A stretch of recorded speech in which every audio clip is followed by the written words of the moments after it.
I had panicked. I was afraid to acknowledge my Lord, afraid that I might be arrested too.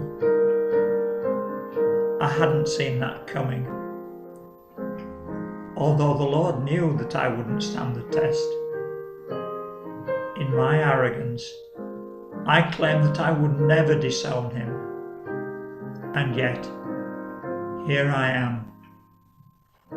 I have never felt so lost and alone.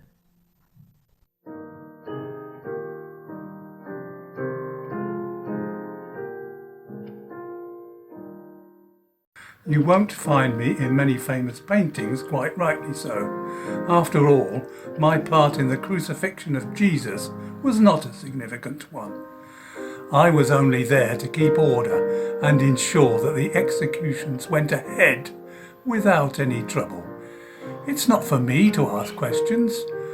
I just carry out the governor's orders. I've witnessed many such executions. You might say I've become hardened to them. But this was different. The man Jesus had an aura about him. He was nothing like the men who were crucified either side of him. And then the day was so strange. At noon, darkness came over the whole land and stayed like that until 3 o'clock in the afternoon, when Jesus cried out from the cross. I couldn't understand what he said, but it was as though he were offering himself up as a sacrifice.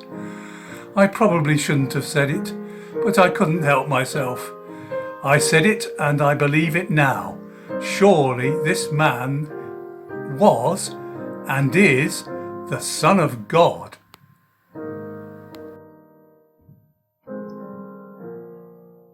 And so Mary cradles her son, her firstborn, as she cradled him as a baby in Bethlehem, as she held him perhaps as a child when he fell. She has longed to hold him in her arms again, but not like this.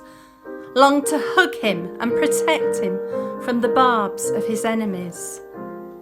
It was always going to be like this. She had known he had been called by God, sent by God, sacrificed by God for a moment like this. When one of the Magi brought as a gift the bitter myrrh, she knew one day it would be used to embalm his body. He had called out to his Father on the cross, moments after he had commended her, his mother, to another son. He was her son, but he was also, and much more significantly, the Son of God. The angel had made that quite clear to her. She always knew she would have to sacrifice him to a higher purpose. But what was her sacrifice to the one he had made to rescue all humanity and reconcile them to his Father?